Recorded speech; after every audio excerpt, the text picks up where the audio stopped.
Ring road కేసులో Alla Ramakrishna Reddy petition కొట్టివేసింది ACB court. ఇది న్యాయ చరిత్రలోనే ఒక చీకటి రోజుగా అభివర్ణించారాయన. ఇన్ని ఆధారాలున్నా మిస్టేక్ ఆఫ్ ఫ్యాక్ట్స్ కింద కేసును కోర్టు కొట్టేసిందని, ఇప్పటికైనా చంద్రబాబు పోలీసులపై ఒత్తిడి తేవడం మానుకోవాలని సూచించారాయన.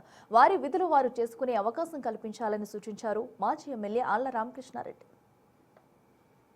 ఇవన్నీ కూడా మిస్టేక్ ఆఫ్ ఫ్యాక్ట్ అనే ఒక చిన్న పదాన్ని వాడి ఇవాళ గౌరవ న్యాయస్థానం ముందుకు వాళ్ళు వేసిన దాన్ని సరి అయింది అని చెప్పి గౌరవ న్యాయస్థానం తీర్పు ఇచ్చింది అని అంటే ఆలోచించండి.